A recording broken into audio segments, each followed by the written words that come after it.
A movie so awesome, all I can say is golf clap.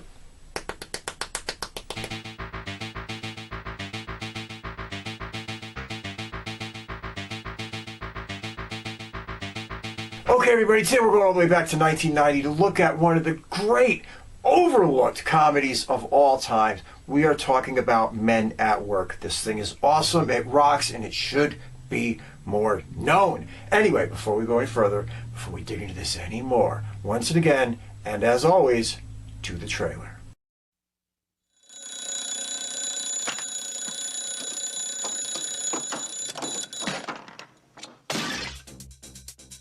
In the 2 years you have worked here, you have broken just about every city ordinance that pertains to this line of work. Well, you can't say we haven't been a lot of laughs.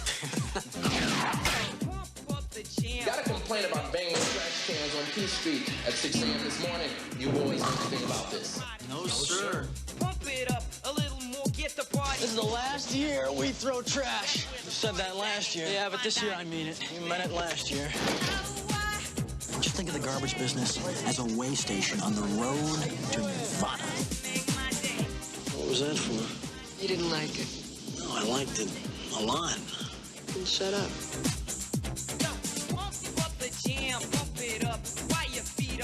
This is the maximum sentence for murder. I did not murder anyone.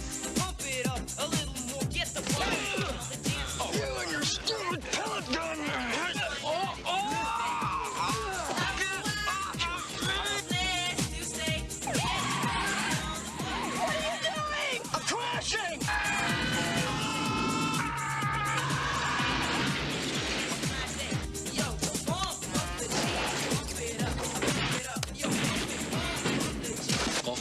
Golf clap. Who are those guys? Charlie Sheen, Emilio Estevez are Men at Work.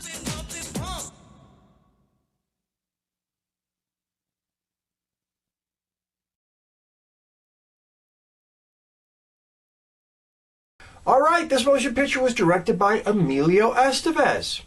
Hey, look at that. You know, he's going on to direct some other stuff, too. We're talking about, he did that movie Bobby, you know, about the whole Kennedy clan, and Wisdom, and The War at Home, and the Public, and The Way, and on TV. He did some of that CSI New York, and The Guardian, Cold Case, stuff like that. So, done some stuff behind the camera. Not bad, can't knock it. More known as an actor, is what it is. All right, playing Carl. We're talking Charlie Sheen.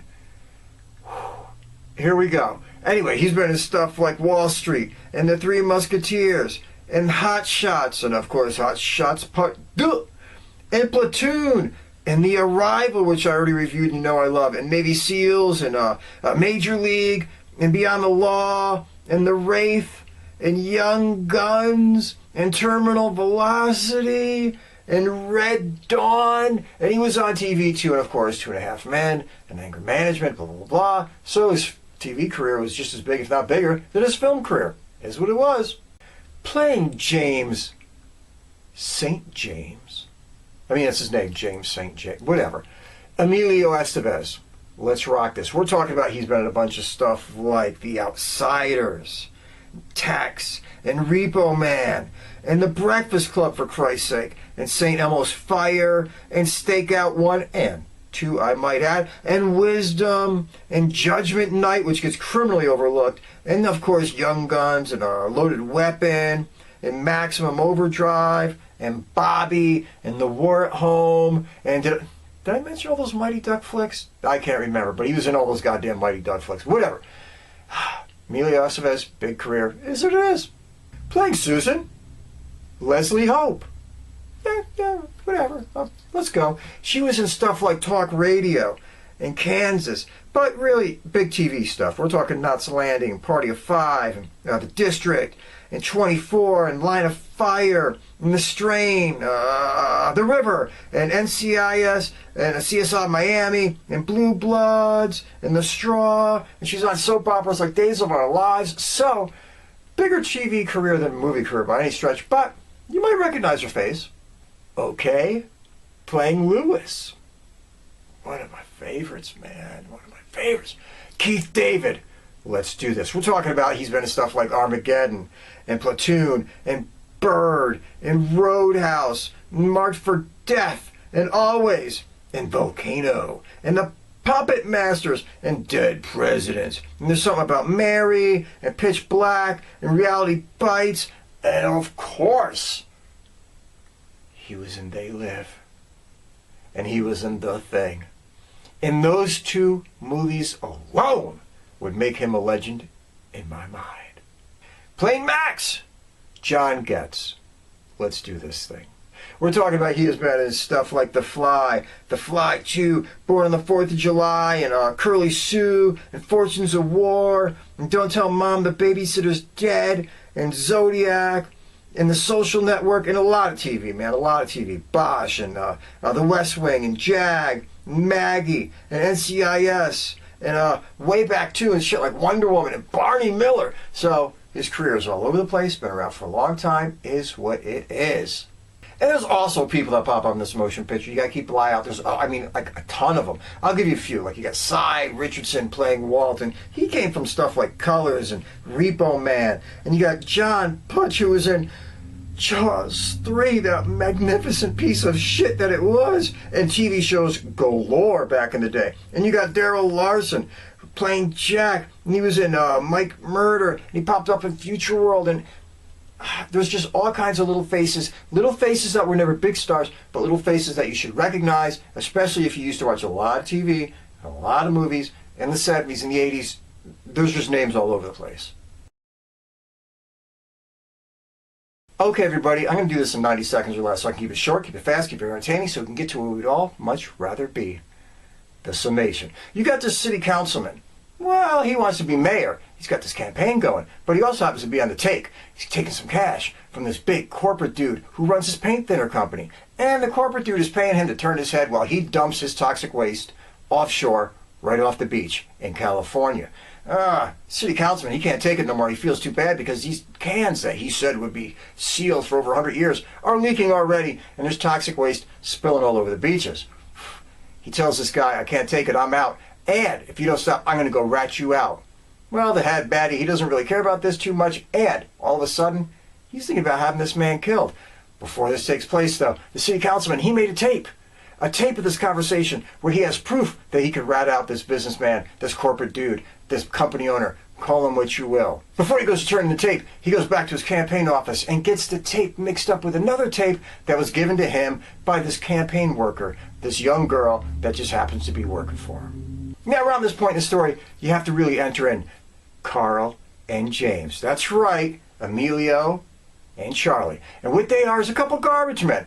Couple of slackers, actually. They don't take anything seriously. They don't take their job seriously. They don't take the future seriously. They're just usually having a couple of laughs, drinking a couple of beers, rolling through life. No ambition and no really place to go, unless you consider that surf shop they keep talking about as a real thing. Well, Carl, one of his biggest things is staring out his window, peeping on all of his neighbors. He likes to look in their windows, see what they're doing, check out what's going on, and he has this one girl that he's really into. But, lo and behold, that night, her boss, the city councilman, comes in looking for the tape that they mixed up. And Carl kind of interjects himself into it by shooting this guy with a pellet gun. Long story short, it turns into a thing. And the next day, after that city councilman had just ran into those hitmen, and they lost his body, who finds it but Carl and James? And they think, my God, did we kill this dude? Long story short, they figured out they didn't do it. And the bad guys are kind of looking for the tape and looking for them and blah, blah, blah, blah, blah, blah, blah. There's a million little angles. It is what it is. It's that kind of a motion picture, everybody. You get the idea. You get the gist. You get the vibe. It is what it is. Let's go to the summation.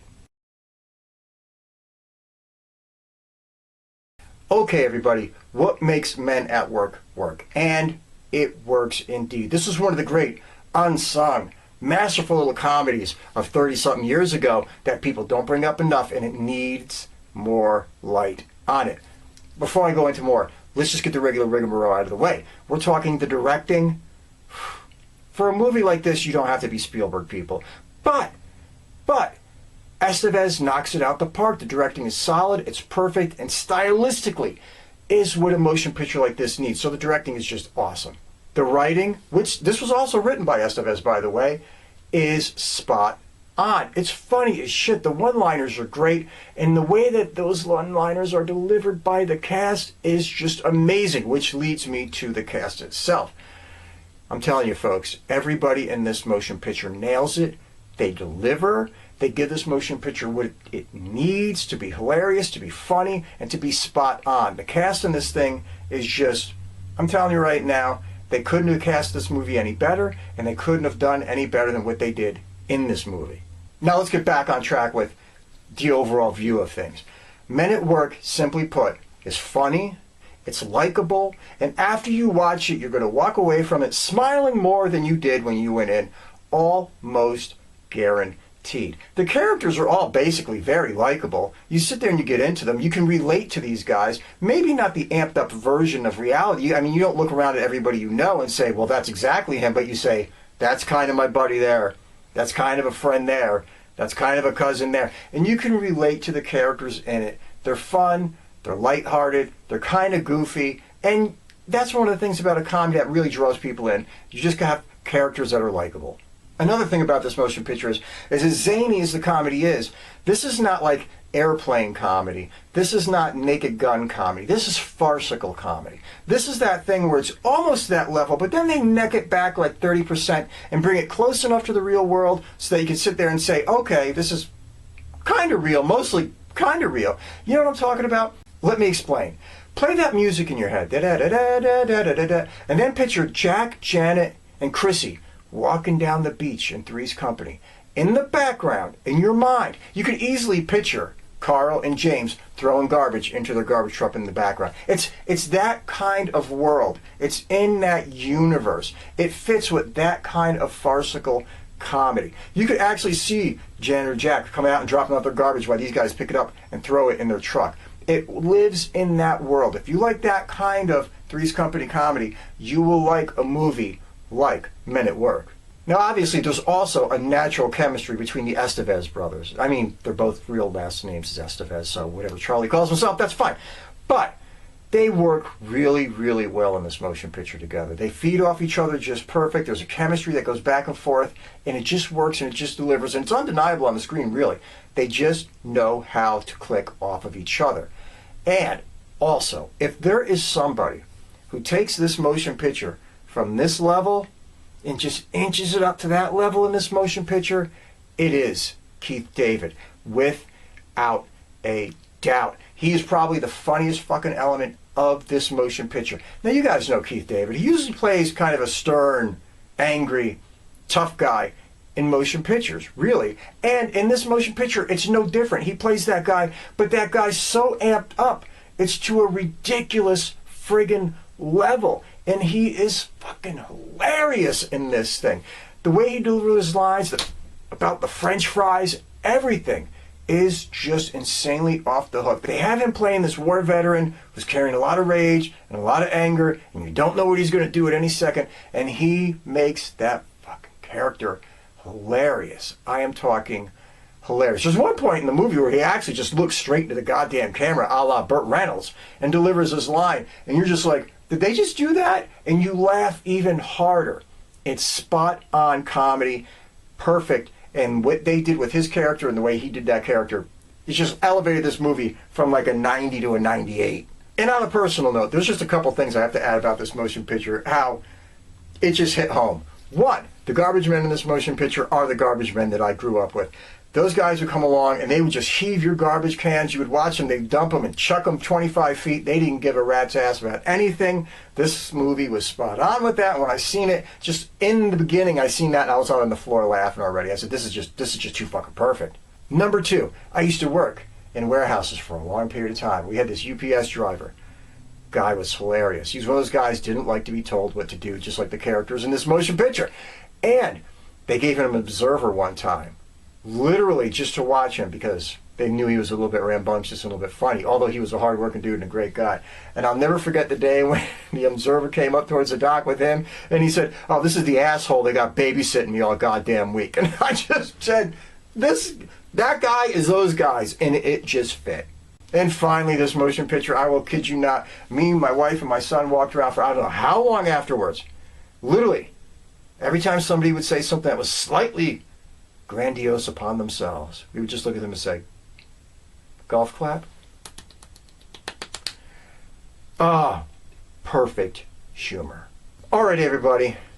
No matter what you do, get out there and watch Men at Work. One of the great, great comedy films. I'm telling you, this thing delivers on all levels. There's a little bit of Weekend at Bernie's in there. You get that Three's Company sensibility in there. You got a cool soundtrack, by the way, by Stuart Copeland from The Police floating around in the background. This movie has so much to offer for a goofy, little, fun ride that will make you smile, that'll make you happier than when you went in. It'll make you forget about the world outside for just a brief period of time, and you can sit there and laugh and take away a few little moments and have yourself some pure movie enjoyment. Take care, be good, stay out of trouble, look out for a friend, be kind to a stranger, but above all else, and under no circumstances, never, and I mean ever, take any bullshit from anybody. Be good. And by the way, watch how the characters always call themselves by full names. That's kind of funny, too. James is never Jim. Louis is never Lou.